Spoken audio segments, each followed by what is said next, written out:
يقول على درب السفر ماشي ولا أدري رحلتي لوين، بنفسي حاجة يا رب بيك تعين، واقضيها رحت وجيت كم مرة وارجع خالي اليدين، قنوع بمكتب ربي ونفسي قانعة فيها توكلنا على ربي، وربي حامي البيتين من اللي ودهم مكة والمكة رب حامي.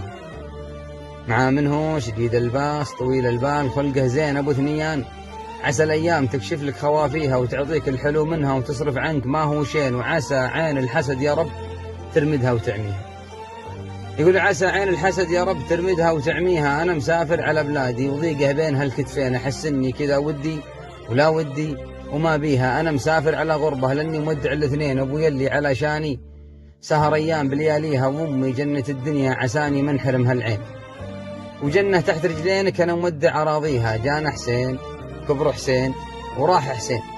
وأنا اللي بد أخواني أحس إني مغثيها، ما هو بأنه مقلة بر ولا عاصين والدين، أنا اللي لا دعت بالصوت أول من يلبيها، ولكني على همك حملتك بعد همين، عسى تضحك لنا الدنيا ونفرح في تواليها. ألا يا الله أنا بدعيك دعاء منه محمل دين، يقول ألا يا الله أنا بدعيك دعاء منه محمل دين، وطلابه على بابه ولا عنده ما يعطيها، دعاء منه وخذاها البرد من راسه إلى الرجلين، يدور له لهيب وجمر لكن بد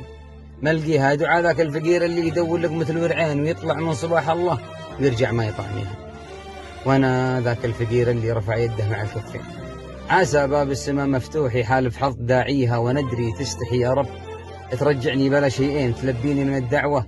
أو دعوة تلبيها، وذا مذكور في القرآن ولكن ما قرينا زين، ولا نتدبر الآيات ولا نعرف معانيها، أنا مسافر على بلادي وناوي صوب هالعرقين، سلام الله على أهلها وعلى من هو سكن فيها، سلامتكم.